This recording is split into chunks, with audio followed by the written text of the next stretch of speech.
તો તમને લોકોને જે કંઈ લાભ મળ્યા છે એ આપણો સમાજ એસટીની સોશિયલી એન્ડ એજ્યુકેશનલી શૈક્ષણિક સાથે સૌને ખબર પડે.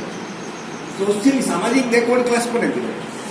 આપણું જે મંડળ પંચ નિમાણું એના કારણે આપણને લાભ મળ્યા એમાં શું વ્યાખ્યા છે? અથવા તો આખા ભારતભરમાં તમે શું તમારી પાસે લાભ લીધો છે, તમારી પાસે સર્ટિફિકેટ છે, તો એનો કોઈને ખ્યાલ છે એમ જાણકારી? કોઈનો તમે નથી જાણતા અને હું જાણું છું એટલે બધા એવું કંઈ એના માટે નથી. તો સામાજિક નથી આમ મને કોઈ તમે જવાબ આપશો તો મજા આવશે. છે કોઈ જાણો? સામાજિક પછાતપણો એટલે એ ભારત સરકારનું જે પંચ બેસેલું હતું એના રિપોર્ટમાં એ લખેલું છે અને આપણે સૌ જાણીએ છીએ. પરંતુ રાજસ્થાનમાં પછાત વર્ગોની ઓળખ કરવા માટે એસસી અને એસટી માટે નહીં, ઓબીસી બધું જે આપણે એસસીબીસી એના માટે એક પંચ નિર્માણ હતું રામજી મહાતો. એમાં પણ આ વ્યાખ્યા કરી છે અને મંડળ પંચમાં પણ આ વ્યાખ્યા કરી છે. તો ભારતમાં જે આપણે બધા હિન્દુ પોતાને કહેતા હોય, બરાબર છે, એ લિંગ સર્ટિફિકેટમાં હિન્દુ લખ્યું હોય. તો હિન્દુ ધર્મની અંદર 4 વર્ણ છે: બ્રાહ્મણ, ક્ષત્રિય, વાણિયા, વૈશ્ય અને શૂદ્ર. 5મો કોઈ વર્ણ નથી. તો સૌથી ઊંચા બ્રાહ્મણો કહેવાતા આજની તારીખથી કહેવાય છે, પછી ક્ષત્રિય, પછી વૈશ્ય. આપણે અહીંયા બેઠા છીએ એમાંથી કોઈ બ્રાહ્મણ નથી, કોઈ ક્ષત્રિય નથી, કોઈ વાણિયા નથી.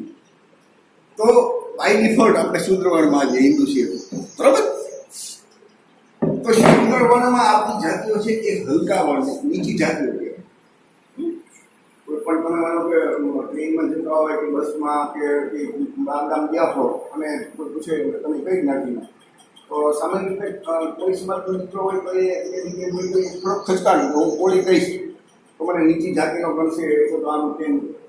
પણ એમાં માનો કે ભંગી કે જમાન બોલે તો એવો સામેવાળાને આપણે બહુ જાણે કોઈ અપરાધ કરી ગયો એવું એક વાતાવરણ ઊભું થાય.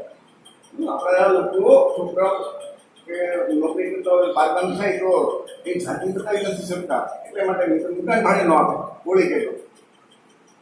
તો આ જે બધી જાતિઓ છે, કોળી કુંભારથી માંડી જે બક્ષીપંચમાં આવતી જાતિઓ છે, એ હિન્દુ ધર્મ મુજબ એ સામાજિક રીતે નીચી જાતિ ગણાતી.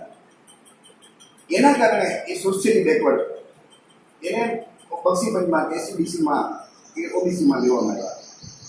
શેડ્યુલ કાસ્ટ એ કોણ? તો જેની સાથે પછાત આભડછટનો વ્યવહાર થતો, એ આપણે બીજાને માણસને ટચ ન કરે, ટચ કરે કંઈ અઘડાઈ જાય, ના ઉપડે, ના એ બધી વિધિ કરે, ઉપરના વર્ણો. તો જેની સાથે આભડ છે, અસ્પૃશ્યતા, અનટચેબિલિટીનો વ્યવહાર થતો હતો, એ શેડ્યુલ કાસ્ટમાં આવ્યો. એક જાતિઓની ઓળખ થઈ અને આઝાદી પહેલા 1935થી એને આરક્ષણ મળે. શેડ્યુલ ટ્રાઇબ એટલે કે આદિવાસી એ વિસ્તાર પ્રમાણે મારા ડાંગ જિલ્લો છે તો એના કે અમુક વિસ્તારની બધા ત્યાંના રહેવાસી બધા આદિવાસી, પછી કઈ જ્ઞાતિ જાતિ નહીં, એ વિસ્તાર જ તે આદિવાસી છે એટલે બધાને આદિવાસીને લાભ મળે. એટલે એ તમને સમજ આવી જશે કે શેડ્યુલ કાસ્ટ કોને કહેવાય, શેડ્યુલ ટ્રાઇબ કોને કહેવાય, ઓબીસી કોને કહેવાય. એ આની વ્યાખ્યા શું? સામાજિક તો આપણી સાથે કોળીની સાથે એમ કે ભાઈ આભડછટનો વ્યવહાર નહોતો, પણ આપણે નીચી જાતિના ગણાતા. આ જે બધી બક્ષીપંચની જે જાતિઓ આવે તો એના કારણે નીચી જાતિના કારણે એ જો તો સામાજિક રીતે, શૈક્ષણિક રીતે, આર્થિક રીતે અને ખૂબ જ અન્યાય થયો. ભૂતકાળ ખૂબ એટલે તમે એને કોઈ તમારા 80-90 વર્ષના કોઈ ઘરના કુટુંબી હોય એકાદ જણો એને પૂછી દેવાનું કે આઝાદી પહેલાં આપણા બાપદાદાની કેવી પરિસ્થિતિ હતી. તો એ એટલો આપણને કહે કે આપણે સહન ન કરી શકીએ. બ્રાહ્મણો ધર્મના નામે એટલું આર્થિક શોષણ કરતા, ધર્મના નામે ક્ષત્રિયો શારીરિક રીતે શોષણ કરતા, વાણિયા છે, વૈશ્ય એ આર્થિક રીતે આપણે શોષણ કરતા. અને હિન્દુ ધર્મના તમામ શાસ્ત્રોમાં શૂદ્ર વર્ણના લોકોએ ઉપરના 3 વર્ણની સેવા કરવી એ જ આપણો ધર્મ છે. એ બધી તમામ શાસ્ત્રો જોજો. તો આ સામાજિક રીતે પછાત આપણી જે જાતિઓ છે એટલે આપણને લાભ મળે. તો આ લાભ છે એ ગરીબી દૂર કરવા માટે નથી. ડૉક્ટર બાબા સાહેબ આંબેડકર બંધારણની કલમ 16(4) અને 15(4) લખ્યું છે કે માનો કે આપણે કોળી સમાજમાં બેઠા હોય, કોળીનો એક દાખલો લઈએ કે કોળીનો છોકરો કલેક્ટર ઓફિસમાં ગયો, પોલીસમાં ગયો, પોલીસ વિભાગમાં, કોઈ ગોળી કોઈ ત્યાં જોવા નથી મળતો, તો એ દર છે એને કોઈ જવાબ નહીં આપે. તો જે સરકારી સંસ્થાઓ છે, એ શૈક્ષણિક સંસ્થાઓ છે, એમાં દરેક જગ્યાએ દરેક સમાજનું પ્રતિનિધિત્વ હોવું જોઈએ. તો આપણું પ્રતિનિધિત્વ આઝાદી પહેલા 0 હતું. કોઈ ભણેલા જ નહોતા, ભણવાનો હક જ નહોતો. આઝાદી પહેલા હિન્દુ ધર્મના શાસ્ત્રો મુજબ શૂદ્રોને ભણવાનો હક નહોતો. મીન્સ કે આપણા બાપ દાદા દાદા એને ભણવાનો જ હક નહોતો. એની વખત અંગ્રેજો આવ્યા અને એમણે દરેકને ભણવા માટેની વ્યવસ્થા કરી. ત્યાંથી આ ભણવાનું શું થયું. બાકી આપણા લોકોને ભણવાનો બધા એમ કારણ કે શોખ નહોતો, પણ એની મજબૂરી હતી. લાઈક કમ્પલસરી એને ફરજિયાત હિન્દુ ધર્મ મુજબ એમને સેવા જ કરવાની, બીજું કંઈ નહીં. તમારામાંથી ઘણા લોકો કુટુંબમાં કોઈને જમીન હશે, ઘરની ખેતીની. આઝાદી પહેલાં ખેતીની જમીન આપણા માલિક નહોતા, એ તો બિઝનેસમેનો પાસે. આપણે લોકો તો એના બધા વેચ્યા હતા. પછી વાવે એનો આઝાદી કાયદો આવ્યો, વાવે એનું જમીન હતા માલિક જોઈએ. તો તમે બધા જો છો, અથવા તો મને જે લોકોને નોકરી મળે છે એ બધા ઓબીસી સમાજના પ્રતિનિધિ તરીકે તમે બેઠો. તમને જે લાભ મળે છે એ કોના કારણે મળે છે કે આપણો જે બાકીનો ગ્રીન કોળી સમાજ છે એ સર્વે થયો હોય. સુદ્રવણમાં આવતી જાતિ કણબી હતી, કણબી પડે, પણ એનો સર્વે થયો ત્યારે એ લોકો શૈક્ષણિક રીતે આગળ વધી ગયા. આર્થિક રીતે તો બહુ જોવાનું નથી હોતું, પણ શૈક્ષણિક રીતે આના બીજું એને કોઈ નીચી જાતિના નહોતા કહેતા, એટલે એ એના ક્રાઇટેરિયામાં આવે નહીં, એટલે એમને ન લીધા પક્ષીબંધમાં, ઓબીસીમાં. પરંતુ તમે લોકો છે એ આપણા કોઈ ઓબીસી સમાજના તમે પ્રતિનિધિ તરીકે છો. આપણી ગરીબી જો આપણા લોકો બધા ભણેલા હોત, તમારા મદદ આગળ હતો તો જ્યારે સર્વે થયો ત્યારે આપણો સમાજ કોઈ સમાજ ભણેલો જ હોત, બદલ લગભગ 70-80% જો સાક્ષરતા હોત ને તો આપણને લાભ ન મળે. અને બીજું આપણી જાતિની નીચી જાતિને નોકરી હોતા હોય કોઈ લાભ ન મળે. તો તમે છો એ ઓબીસી એસસી ઓબીસી સમાજના પ્રતિનિધિ તરીકે, એ રીતે એસસી છે એસટી છે એના સમાજના પ્રતિનિધિ તરીકે ત્યાં બેઠો. એની વખત આપણે એમ થાય કે મને અમારી રિસર્ચથી મળ્યું, સીબીસીના કારણે મળ્યું. નહીં તો આ જગ્યા માટે તમારે કરોડ 2 કરોડ રૂપિયા કરવો સીધી વાત છે ને. તો જ્યારે આપણે કોઈના પ્રતિનિધિ છીએ તો આપણી એક જવાબદારી છે ને કઈ બેઠો શું થાય. જો ડૉક્ટર બાબા સાહેબ આંબેડકર ભણી કરીને બેરિસ્ટર ત્યાં લંડનમાં ભણ્યા, આટલું બધું કર્યું આપણા માટે બંધારણમાં વ્યવસ્થા, એને આવું કાંઈ ન કર્યું હોય તો આપણને કાંઈ મળે નહીં. આ 100% ડૉક્ટર બાબા સાહેબ આંબેડકરના કારણે આપણને આ લાભ મળ્યા. બંધારણ સમિતિનો મુસદ્દો બનાવવામાં એમાં સમિતિમાં એક પણ ઓબીસીનો માણસ નહોતો. વિચાર કરજો. ઓબીસીની 1931માં જાતિ આધારિત વસ્તી ગણતરી થઈ ત્યારે 52% વસ્તી હતી. આજની તારીખે આપણી વસ્તી જાતિ આધારિત વસ્તી ગણતરી થાય તો 60-65% થાય. વિચાર કરજો. 60-65% સમાજને આપણે ફક્ત 27% આરક્ષણ મળે. એસસી એસટીને વસ્તીના પ્રમાણમાં મળે. એ જેટલી વસ્તી એટલું મળે. આપણી જાતિ આધારિત વસ્તી આઝાદી પછી આ બ્રાહ્મણ વાણિયાની સરકાર કરતી જ નથી. સરકાર આઝાદી પછી જો જાતિ આધારિત વસ્તી ગણતરી કરે તો આપણા એક્ઝેક્ટ ફિગર આવે, આંકડા આવે, ડેટા આવે. તો આપણા લોકો માગે કે ભાઈ અમારી આટલી વસ્તી છે, તમને આટલું મળવું જોઈએ ને. બજેટમાં અમને આટલો ભાગ મળવો જોઈએ, એટલે નોકરીમાં અમને ભાગ મળવો જોઈએ, શૈક્ષણિક સંસ્થાઓમાં આટલો ભાગ મળવો જોઈએ. આજે 27%ના કારણે તમે લોકો એટલા છો, બરાબર છે. સાથે બીજી બક્ષીબંધી નથી. આ જગ્યાએ આપણી 60-65% આરક્ષણ હોય તો કેટલા કોઈ સમાજના વિદ્યાર્થીઓ વિચાર કરો. લગભગ 2 ગણા થઈ જાય, બરાબર. નોકરીઓમાં એટલા થઈ જાય. આજની તારીખે આપણી દરેક જગ્યાએ જોઈ તો એ પ્રતિનિધિત્વ છે જ નહીં. એનું કારણ કે આઝાદીથી આપણને જે આ લાભ મળવા જોઈએ એ બધા 1993થી મળ્યા, એટલે કે 44 વર્ષ પછી મંડળ આપણે લાભ મળ્યો. અને એ ફક્ત 27%. અને આ 52% તો ઓફિશિયલી આપણી વસ્તી છે. જાતિ આધારિત વસ્તી ગણતરી કરવા માટે આપણે વર્ષોથી માંગ કરીએ છીએ, આપતા નથી. કોઈ પણ સરકારી નોકરીની ભરતી હોય તો આપણે એનો તૈયારી કરવા માટે બધા ભાવનગરમાં પરીક્ષા સેન્ટર હોય તો આપણે કેન્દ્ર રાખીએ રહેવામાં ફ્રી. આપણા સમાજના લોકો, પછાત વર્ગના લોકો, એસીના લોકોને આપણે પોલીસની ભરતી હતી તો એ 500 વિદ્યાર્થીઓ રાત્રે 500 ભાઈઓ બહેન બે. એના માટે રહેવા જમવાની આપણે વ્યવસ્થા કરી. હવે એ ફક્ત 27% જ આરક્ષણ છે. તમારા માટે તમે ડોક્ટરો જો 27% આરક્ષણ છે, 65% આરક્ષણ હોય તો કેટલા છોકરાની વાત હોય? બરાબર. અને એ આપણે બંધારણ પ્રમાણે માગીએ, કોઈ ખોટી તો માગણી નથી ને. તો આ જાગૃતિ તમે જુઓ તો તમે કોઈ યંગ છો, પણ તમારા વાલીઓ કે તમારી સાથે ભણેલા કોઈ બીજા નોકરી કરતા હોય કે આપણા સમાજના આગેવાનો કહેવાતા નેતાઓ, ધારાસભ્યો કે સંસદ સભ્યો પણ આવી રીતે કોઈ દિવસ કોઈ માંગણી કરી છે? કોઈ જ્ઞાન જ નથી. જ્ઞાન છે તે બોલી શકતા નથી. જે બાબા સાહેબ બંધારણમાં લખી ગયા છે એ આપણે નથી લઈ શકતા. તો એના કારણે આજની તારીખે તમે જો જાતિ આધારિત વસ્તીકરણ નથી થતી, એટલે મંડળ પંથનો પૂરો અમલ નથી થતો. મંડળ પંથની તો લગભગ 22 જેટલી ભલામણ છે. ફક્ત 2 ભલામણ સરકારે દેખાડી, નોકરી અને શિક્ષણ. એ નોકરી વીપીસીને શરૂઆતમાં 1990માં સ્વીકારી, પણ કોર્ટમાં ગયા 1993 થી અસર થઈ. શિક્ષણની ત્યાર પછી 15 વર્ષ પછી એ અર્જુનસિંહ હ્યુમન જે શિક્ષણ મંત્રી હતા ત્યારે એમને સ્વીકારી, કોંગ્રેસની સરકાર વખતે, ત્યારથી એ શરૂ થયું. તો કેન્દ્રીય સંસ્થાઓમાં ત્યાર પછી શિક્ષણમાં આપણને લાભ મળ્યા. એસસી એસટીને આઝાદી પહેલા 1935થી મળે. તો એના કારણે આજના તમામ દેશના જે ક્લાસ 1 અધિકારીઓ છે ને, તે આપણું પ્રમાણ લગભગ 4 થી 5% વસ્તી. હું 60 થી 65% તમને કેવી રીતે કહું? તો બિહારમાં આખા ભારતની અંદર સૌથી પ્રથમ વખત બિહાર રાજ્યમાં જાતિ આધારિત સર્વે થયો, લગભગ 1.5 વર્ષ પહેલા. ઓબીસીની વસ્તી છે 65%, 64.something છે. એવી રીતે તેલંગાણા ઓબીસી એટલે એસસી એસટી ઓબીસીની વસ્તી, અને એસસી એસટી ઓબીસીની ત્રણેય બિહારના ભેગા કરો તો 85% ની વસ્તી છે. સવર્ણો આ દેશમાં કેટલા છે? 15% છે. 15% સવર્ણો છે, 85% જેવા આપણા એસસી એસટી, આપણે બધા પછાત વર્ગો છે. ગુજરાતમાં કોળી સમાજ છે શેડ્યુલ કાસ્ટમાં, એ મોટા ભાગનાને ખબર હશે કે નહીં.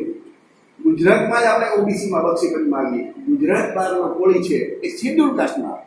તમને એકદમ શેડ્યુલ કાસ્ટના મિત્રો સાથે તમારા ભાઈચારો હોય કે ન હોય, કે તમારા ગામમાં હોય કે ન હોય, પણ ગુજરાત બહારમાં તો કોળી છે દલિત સમાજના એસસીમાં છે. તમે રામનાથ કોવિંદનું નામ સાંભળ્યું હોય તો રાષ્ટ્રપતિ હતા, બરોબર?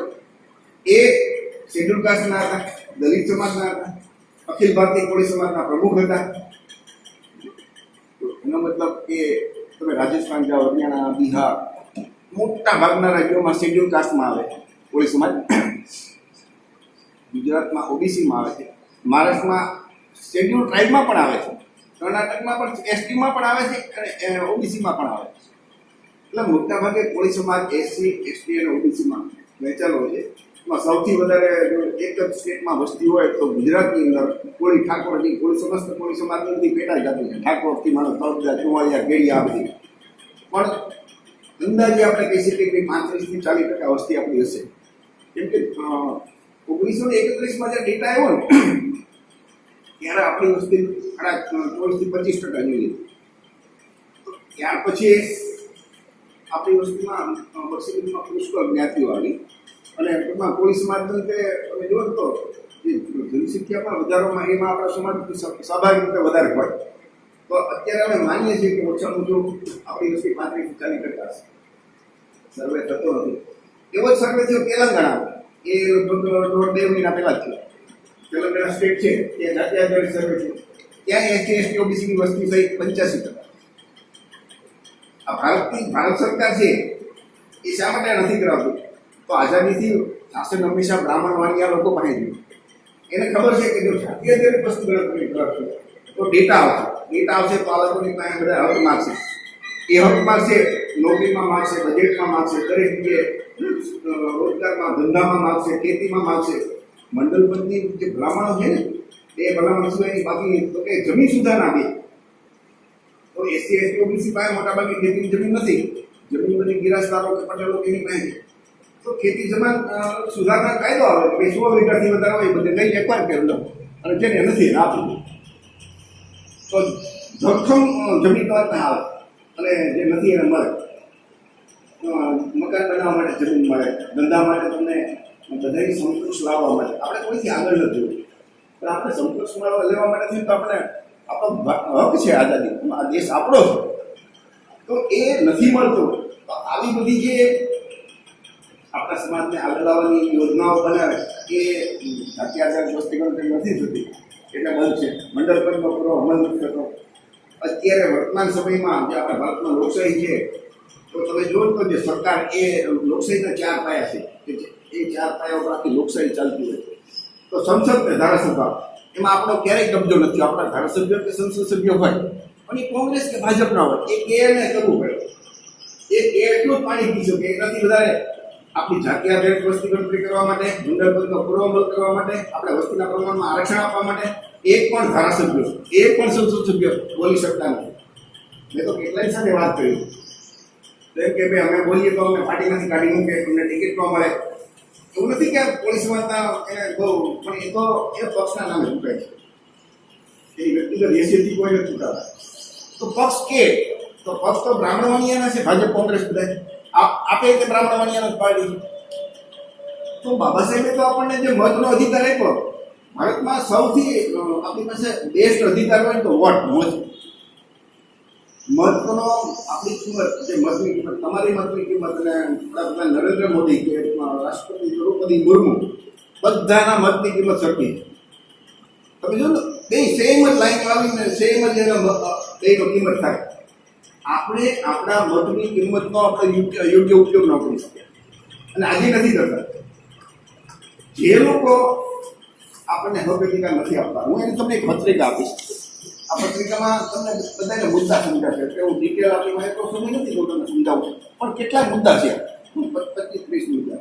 એ સિવાય એમ બધી ઘણી એને થોડી સમાનતા ઇતિહાસની બુક છે એ તમને આપે અને એમાં જે લખેલું છે હું લખું તમને અત્યારે નથી કહેતો, પણ અત્યારે જે વાત કરું તો એ તમને એ સમજાશે બધા. છેલ્લા 5000 વર્ષનો આપણો ઇતિહાસ શું છે કોઈ સમાન. સમ્રાટ અશોકના સમયમાં, ગૌતમ બુદ્ધના સમયમાં આપણે શાસક હતા. એ વખતે જાતિ વ્યવસ્થા નહોતી, વર્ણ વ્યવસ્થા નહોતી, બધા એક સમાન હતા. ભારત સોને કી ચિડિયા કહેવાય. ભારત સોને કી ચિડિયા જે કહેવાય ને એ ક્યારે તમે સમ્રાટ અશોકના સમય. આખો ભારત બૌદ્ધમય હતો, આખો ભારત. તમે બાજુમાં તળાજા છે ને, જોયું હોય તો તળાજા છે 55 કિલોમીટર, ત્યાં બૌદ્ધ ગુફાઓ છે, બુદ્ધોની 70 થી 80 ગુફાઓ છે. અને ગુફાઓ કે છે એક સાથે 500 માણસ બેસી શકે એવા હોલ છે, એક પણ પિલર વિના, એક કોતરીમાં બનાવ્યું છે. તો તમે તળાજા જાઓ, જુનાગઢ જાઓ, પછી ખંભાલીના જેતપુર પાસે ત્યાં જાઓ, શાણા ડુંગર જાઓ, નરેન્દ્રભાઈ મોદીનું જન્મસ્થાન છે વડનગર, ત્યાં જ્યાં ભારતમાં ખોદકામ થયા કે બુદ્ધના નીકળે છે. સમ્રાટ અશોકે 84,000 વિહાર બનાવ્યા ભારતમાં બૌદ્ધોના. આખો ભારત બૌદ્ધમય હતો. એ વખતે કોઈ બ્રાહ્મણ નહોતા. ગૌતમ બુદ્ધે પહેલી વખત જે 5 ભિક્ષુઓને ઉપદેશ આપ્યો ને, એમાં 3 સાત્ય વંશના 2 કોળી વંશના હતા. કોળી વંશની માતા ગૌતમ બુદ્ધના માતા. તો એ જાતિ નથી, એ વંશ છે. નાગ વંશમાંથી કોળી વંશ, સાત્ય, મલ, મોરજી આ બધા ઉભા છે. એ બધામાં સમાનતા હતી, કોઈ ઊંચ નીચ નહીં. અને કોઈને જે કામ કરવું એ કરી શકે. એ વખતે બ્રાહ્મણ નહોતા, વર્ણ વ્યવસ્થા જ નહોતી, વાત કરી હતી. બધા માણસો હતા એક સમાન, જેને જે કામ કરવું એ કરી શકે. ત્યાર પછી શું પરિવર્તન, કેવી રીતે આપણે એ શાસકમાંથી આપણે ગુલામ બન્યા અને આપણો જે બાપ દાદાનો 100% બૌદ્ધ ધર્મ હતો. અને આપણા વડવાઓ આ જે આપણે બેઠા છીએ ને, આ વાડીના સ્થાપક નાનભાઈ હરિભાઈ બારિયા અને બચ્ચુભાઈ કાંબર અને મૂળજીભાઈ મોહન, એ લોકો 65 વર્ષ પહેલાં એ પુસ્તક લખીને જોયું કે ભારતની પ્રાચીન પ્રજા કોળી કોમનો ઐતિહાસિક પરિચય, આજથી 65 વર્ષ પહેલાં. એ વખતે આ બધું લઈને લખ્યું કે આપણો મૂળ બૌદ્ધ ધર્મ છે. બૌદ્ધ ધર્મની અંદર કંઈ જાતિ વ્યવસ્થા નથી, વર્ણ વ્યવસ્થા નથી, આપણે બધા સમાનતામાં કોઈ ઈશ્વર જેવું નથી. દુનિયાનો એકમાત્ર જો વૈજ્ઞાનિક ધર્મ હોય તો એ બૌદ્ધ ધર્મ છે. બૌદ્ધ ધર્મની અંદર બધી વાતો વૈજ્ઞાનિક છે, એનું કોઈ એ વિજ્ઞાન વિરોધીની વાત નહીં આવે.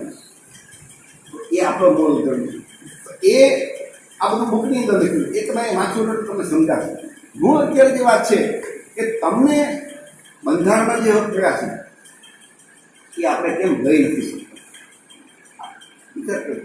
જે રાજકીય પક્ષ છે એ આપણને આપણા જે હક અને અધિકાર નથી આપતા, છતાં આપણે એને જ ચૂંટીને મોકલીએ તો એના માટે ભૂલ પાપ નહીં કહેવાય ને.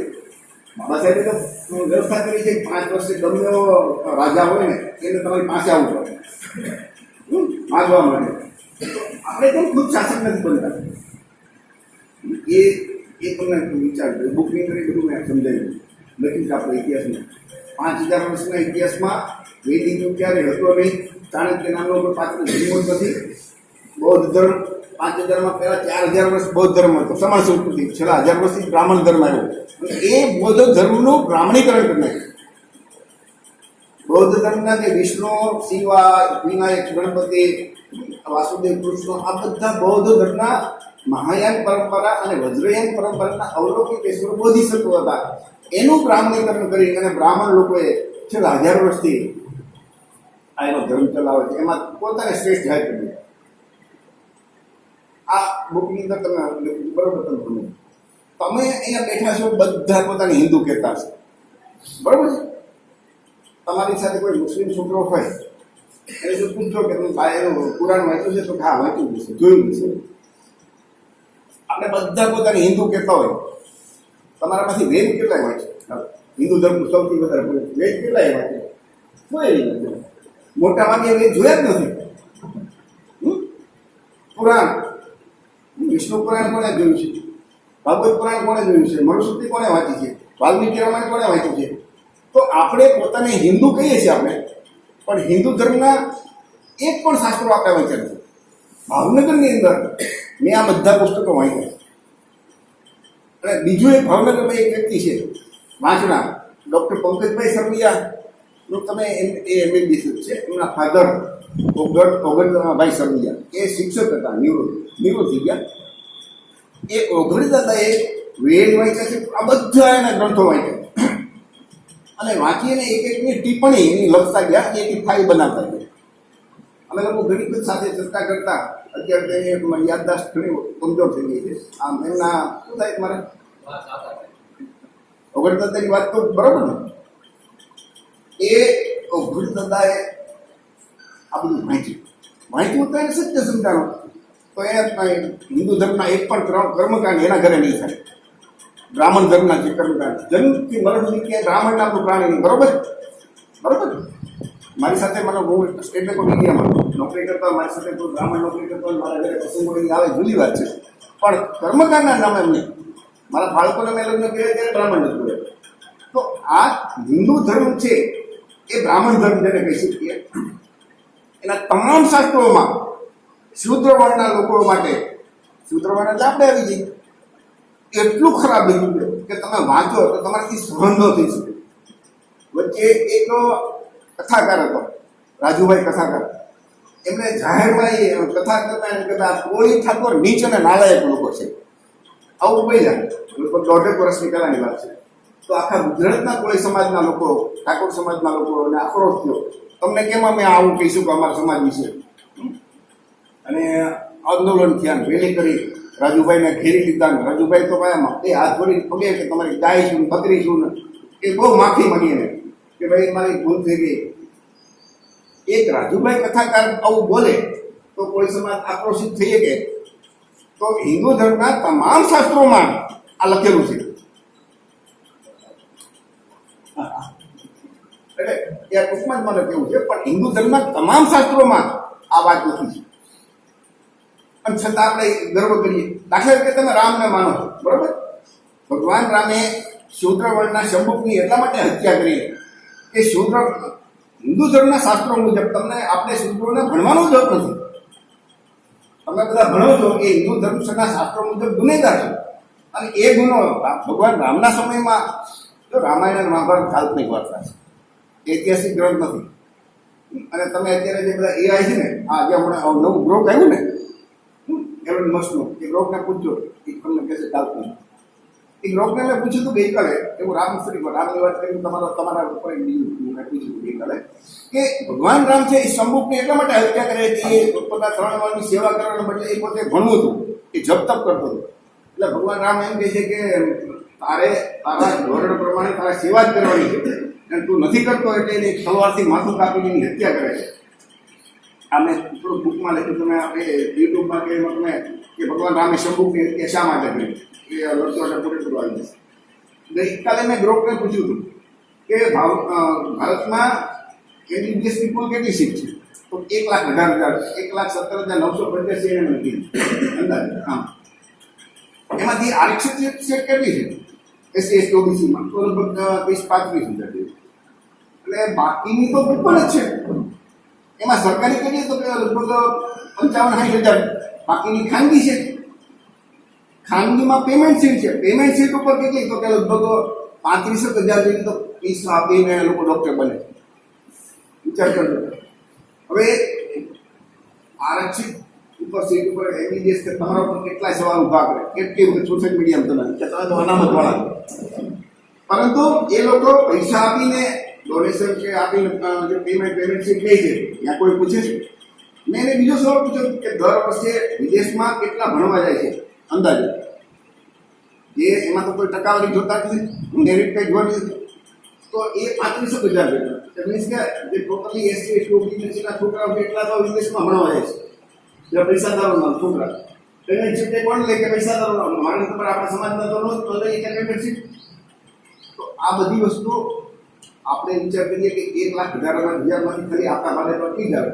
ખરેખર તો 65% આપણી વસ્તી હોય ઓબીસીની, તો આપણી આરક્ષિત સીટ પ્રમાણે આપણે એટલી મળવી જોઈએ, નથી મળતી. ઓલ ઇન્ડિયા કોટા તમારું એડમિશન થાય. એમાં આ વડાપ્રધાન નરેન્દ્ર મોદીની સરકારે ઓલ ઇન્ડિયા નીટ આ વખતે શરૂ કર્યું. જે ટોટલ સીટ હોય ને 15% ઓલ ઇન્ડિયામાં જાય. એમાં ઓબીસીનું આરક્ષણ જ નહોતું. એસટીના લોકો અદાલતમાં ગયા એને લીધું, આપણા ઓબીસીને આપ્યું જ નહીં. આ બ્રાહ્મણવાણીની સરકાર તમે જોવો તો એ કઈ હદ ઉપર આપણી સાથે અન્યાય કરે. નોકરીઓમાં, શિક્ષણમાં, દરેક જગ્યાએ બ્રાહ્મણવાણીનો કબજો છે અત્યારે આખા દેશમાં. એ તમે બુક વાંચવા, પત્રિકા વાંચો એટલે તમને સમજાય જશે. તો એના માટે ડીએમકે સરકાર, જે ઓબીસીની સરકાર છે, એ ઓબીસી છે, એને કોર્ટમાં ગયા અને તમને લોકોને એ કેન્દ્રીય જે ઓલ ઇન્ડિયા કોટા છે એની અંદર ઓબીસીને આરક્ષણ એને અપાય કોર્ટના માધ્યમથી કેસ કર્યો. કોર્ટે એ હુકમ કર્યો ને એટલા આપવું પડ્યું, નહીં તો કોઈ આપે તો જ નહીં. તો તમે લોકો છો એ નવી પેઢી, તમે કાલ સવારના દેશના નાગરિક છો. કોળી સમાજની જવાબદારી તમારા જેવા ભણેલા માટે છે, નથી શું કે કોળી સમાજને ક્યાં ખાડામાં નાખો કે ઉપર લઈ જાઓ. જો ખુદ તમે જ અજ્ઞાન હશો તો સમાજને કેવી રીતે આગળ લઈ જશે? એટલે તમે લોકો જાગો, આ બુક વાંચો. તમને જે આપી ને તમે 10 વખત વાંચશો, 10 વખત તમને વધારે સમજાશે. એમાં મારો મોબાઈલ નંબર છે. વાંચ્યા પછી અઠવાડિયે 10 દિવસ પછી મને પૂરેપૂરી 70 પેજની બુક છે, બરોબર છે. તમારી જેવા ભણેલા છોકરા મેક્સિમમ 90 મિનિટમાં વાંચી, બિલકુલ નાની છે, હાવ 8 કપડી ભણેલા હોય એને સમજાઈ જશે. પૂરી ડિટેલ આપે છે. કોઈ પ્રશ્ન ન સમજાય તો મને ફોન કરજો. અને વાંચ્યા પછી મારો મોબાઈલ નંબર છે, વોટ્સએપ નંબર એ જ છે. એના પર તમારો અભિપ્રાય આપજો. ભવિષ્યમાં પણ આપણે કોન્ટેક્ટમાં રહીએ. એનું કહેવાય કે સમાજને આગળ, સામાજિક, શૈક્ષણિક, આર્થિક અને રાજકીય રીતે સમાજ જે પાછળ છે એને આગળ લઈ જવા માટે આપણે સૌની જવાબદારી છે. મારી એકની જવાબદારી નથી. હું જે તમને અત્યારે કહું છું મારા વ્યક્તિગત ફાયદા માટે કહું છું તો કે ના, આપણા સમાજ માટે. આપણા સમાજની દશા છે ને આઈસબર્ગ જેવી છે. આઈસબર્ગમાં તમે જોયું તો 90% ડૂબેલો હોય, ખાલી 10% જ બહાર હોય. તો તમે લોકો એ 10% વાળો છો, તો તમે બહાર છો, કંઈક આગળ છો. તમારી જવાબદારી છે 90% જે આપણો સમાજ છે ને, આવ ગરીબ કે પ્રોપર થર્ડ ક્લાસમાં કે જેને ખાવાને ભાની નથી, મજૂરી કરે છે, એના ભોગે તમને મળે છે ઠીક. એ બધા તમારા મા બાપ જેવા સક્ષમ હોય તો આપણને ન મળે. તો તમે એક ગરીબ લોકોના પ્રતિનિધિ તરીકે બેઠા છો. તો તમારી જવાબદારી બે સોસાયટી માટે છે. અને હિન્દુ ધર્મના શાસ્ત્રોનો તમે અભ્યાસ કરજો. અત્યારે તો મીડિયા તમારી પાસે એક વોટ્સએપ છે, એન્ડ્રોઈડ, અને એનો તમારી પાસે ડેટા છે. આખી દુનિયા તમારી પાસે રોગ મેથી માંડીના ચેકબુક નહીં પૂછો તમને, એટલા એટલો રોગ વળે તો દાંત વાળી દીધું, તમને એટલું બધું સરસ મજાનો જવાબ આપે છે કે તમારો હિસ્ટ્રી પર પડી જાય. બ્રાહ્મણ વાણિયા એવી રીતે આપણા દેશ ઉપર 3% 3.5% બ્રાહ્મણો છે, વિચાર કરજો. અને હિન્દુના નામે એ ટોટલી આપણે બધાને હિન્દુ બનાવી, હિન્દુ નામ આપણે લોકો મહત્વના આપે. આપણા હક અધિકારની કોઈ ચિંતા જ નથી કરતું. આમાં એટલા બધા 30 મુદ્દા લખે છે, એક પણ ધારાસભ્યો કે સંસદ સભ્યો કે વિદ્યાર્થીઓ કે યુવા નેતાઓ. તો આ જવાબદારી તમને આજે બે જો જેવું છે. હું આપણે રમતા હોય કે થપ્પો આપી, આજે હું તમને થપ્પો આપું, જવાબદારી તમારી. જે હું વિચારી શકું છું તમે વિચારી શકો ને. મને 30-35 વર્ષ 32 વર્ષ સુધી મને ખબર નહોતી, પણ આ બધું વાંચ્યું જાણ્યું અને તર્ક કર્યું, ચિંતન કર્યું. હું પેલા ભગત હતો બરોબર, દીવાબત્તી આમ તેમ બધું છોડી દીધું અને અત્યારે આ માર્ગ ઉપર આચાર્ય છે. અને અમને આવું કોઈ કહેવાવાળું નહોતું, એવું કે સોશિયલ મીડિયા નહોતું. તો એ ખુદ તર્કને ચિંતન કરીને ડૉક્ટર બાબા સાહેબ આંબેડકરના પુસ્તકો વાંચ્યા, ભગવાન બુદ્ધના પુસ્તકો બધા વાંચ્યા, પછી આપણે સમજાવો. તમને લોકોનું એટલા માટે હિન્ટ આપું છું કે એમબીબીએસમાં આવ્યા છો તમે બધા, એટલે તમે લોકો બધા ઇન્ટેલિજન્ટ તો છો, એમાં કોઈ શોખ નથી. ફક્ત તમારી દિશા બદલવાની. તમે ડૉક્ટર થઈ અને તો ડૉક્ટર માનો છો તમે એ ઇવોલ્યુશન ડાર્વિન ડૉક્ટરનો તહેવારમાં માનતા હો, બરોબર છે. હવે તમે આટલું ભણ્યા પછી તમે બોર્ડ ઉપર અહીંયા ગણપતિની મૂર્તિ લગાવી દો, કેવી રીતે? આપણી બુદ્ધિનો એકાનું કે માણસના ધડ, બાળકના ધડ ઉપર આખીનું માથું ચોંટાડી દીધું ને આપણે એમ કે હા એ અમારો ભગવાન. બ્રાહ્મણોએ લખી નાખ્યું, આપણે માની લેવાનું. બ્રાહ્મણોએ લખી નાખ્યું કે હનુમાનજી એ સુરત ગળી દે, તો આપણે માની લીધું હા એ રામાયણમાં લખ્યું છે અને કોઈ વિરોધ ન કરે. તો એ જ ને ટેસ્ટ છે. બ્રાહ્મણોએ આવા બધા એટલા માટે લખ્યું છે કે આ સમાજને જો આવી વસ્તુ માની શકે ને, એ માનસિક રીતે એટલા વિકલાંગ છે, ગુલામ છે, મંદ બુદ્ધિના છે, એની પાસે બધી વાત મનાઈ શકાય. અને એ લોકો એ આવા બધું લખી અને માનસિક રીતે એટલા ગુલામ અને વિકલાંગ બનાવી દીધા કે તમે જુઓ ને કે હિન્દુ ધર્મના નામે હિન્દુ કરી અને તમને રાજકીય રીતે, સામાજિક રીતે, શૈક્ષણિક રીતે અને આર્થિક રીતે ગુલામ બનાવી દીધા. જો અત્યારે એની જગ્યાએ ને તો આ બધી જે શૈક્ષણિક નોકરી છે ને આપણી જે અનામત, આ લોકો ખાનગીકરણ કરે છે, બધી નોકરી ખતમ કરશે અને ભવિષ્યમાં આપણે રોવાનું રોઈ નહીં શકે, આવી દશા થશે. એટલે મિત્રો તમારે વધારે સમય નથી રહેતા, તમે લોકો આ ફક્ત તમને હિન્ટ આપવાનું છે. તમે બધા બુદ્ધિશાળી છો, ઇન્ટેલિજન્ટ છો, તમારો આઈક્યુ ઊંચો છે. તમે વિચારજો, બુક અને પત્રિકાનો અભ્યાસ કરજો અને બરોબર તર્ક કરજો, કોઈની વાત માની નહીં લેવાની, ચિંતન કરજો. જેમ લાગે કે નાના વાત સાચી છે, એટલે માણસની એક ખાસિયત છે કે એને કોઈ કહે તો માનશે નહીં. તમને સમજાશે તો તમને કોઈ રોકી નહીં શકે. એટલે તર્ક કરજો, ચિંતન કરજો અને યોગ્ય લાગે તો માનજો. જય ભીમ, નમો બુદ્ધાય. ઓકે, તમારા કોઈને કાંઈ સવાલ હોય, જાણકારી લેવી હોય તો પૂછી શકો. બરાબર.